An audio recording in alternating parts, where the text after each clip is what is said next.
कुछ तुम कहो कुछ हम कहें में मैं आज आपको सुनाने जा रही हूँ गुलजार साहब की चंद नज़में, जो उनके नज़मों के संकलन रात पश्मीने की में दर्ज है।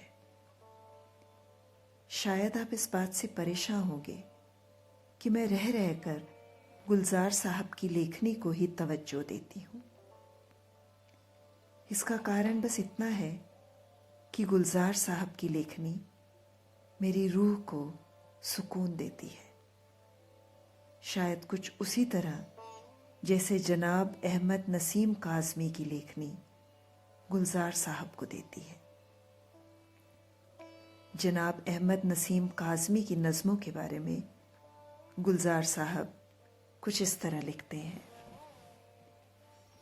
जिस तरह तन झुलसती गर्मी में ठंडे दरिया में डुबकियां लेकर दिल को राहत नसीब होती है, ऐसा ही इत्मीनान होता है तेरी अच्छी सी नज़्म को पढ़कर। लगता है जिंदगी के दरिया में एक तारी लगा के निकले हैं, रूह कैसी निहाल होती है।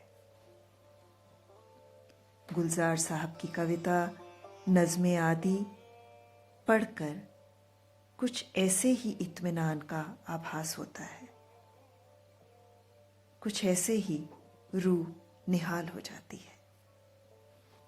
तो आइए सुनते हैं गुलजार साहब की कुछ उम्दा नज़में।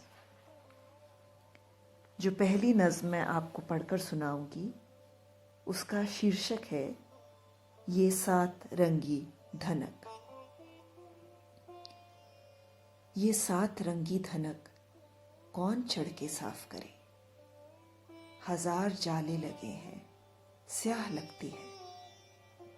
कोई उम्मीद अगर उड़ के छू भी ले इसको तो गर्द उड़ती है या रंग भुरने लगते हैं।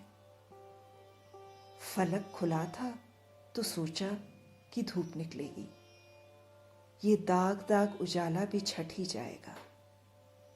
मगर इस आधी सदी में पुरानी छत का सा लगता है आसमान मुझे। मगर इस आधी सदी में पुरानी छत का सा लगता है आसमान मुझे। मरीज लगते हैं सुबह, ज़ईफ लगता है सूरज।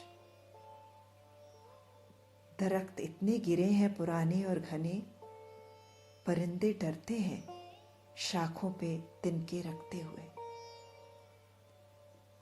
अकीदे तोड़े हैं इतने ज्यादा लोगों ने, चले जो चार कदम तलवे कटने लगते हैं। मैं किस उम्मीद के पर खोलूं और उड़ाऊं उसे, मैं किस उम्मीद के पर खोलूं और उड़ाऊं उसे।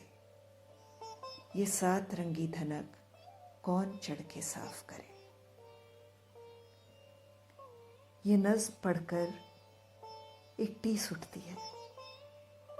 प्राकृतिक सौंदर्य और हमारी सोच पर पड़ी धूल और गर्द झाड़ने पोंछने का ख्याल आता है।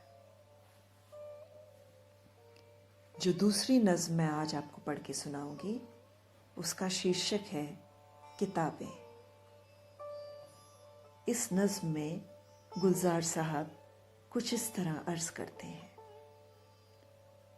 किताबें झांकती हैं बंद अलमारी के शीशों से, किताबें झांकती हैं बंद अलमारी के शीशों से। बड़ी हसरत से तकती हैं, महीनों अब मुलाकातें नहीं होती। जो शामें इनकी सोहबत में कटा करती थी अब अक्सर गुजर जाती हैं कंप्यूटर के पर्दों पर। बड़ी बेचैन रहती हैं किताबें, इन्हें अब नींद में चलने की आदत हो गई है। बड़ी हसरत से तकती हैं।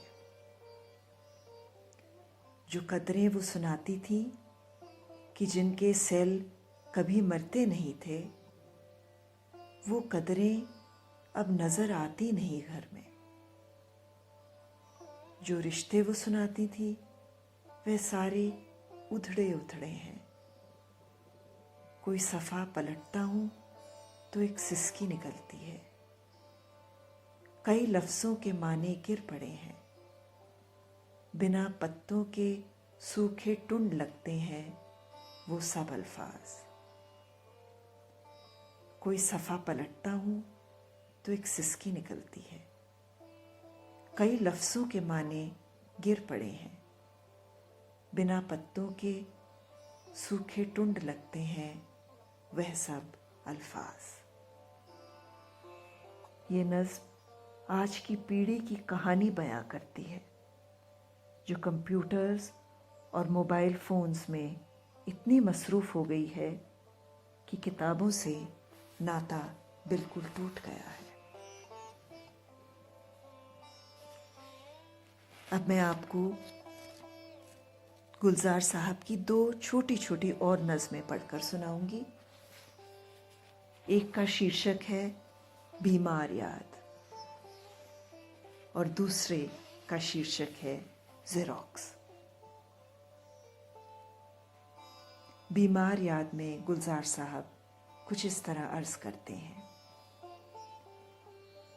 एक याद बड़ी बीमार थी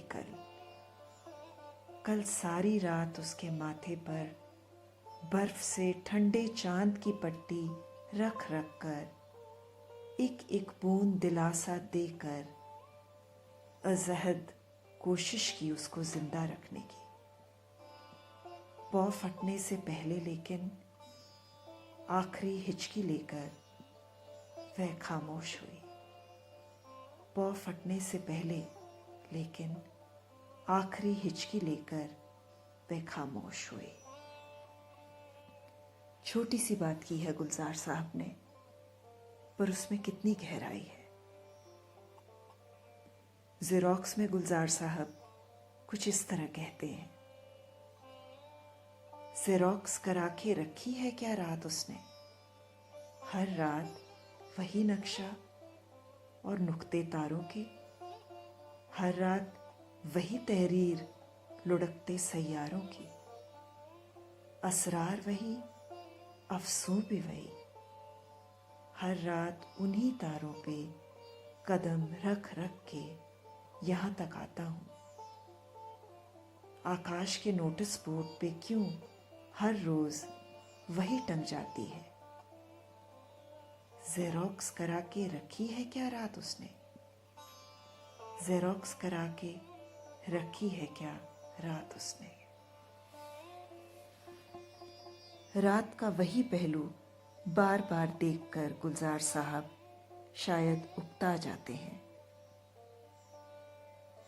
शायद कुछ छल्ला कर वो हर रात को एक ज़ेरॉक्स रात करार देते हैं। तो यह थी गुलजार साहब की कुछ उम्दा नज़में। आशा करती हूँ आपको पसंद आई होगी।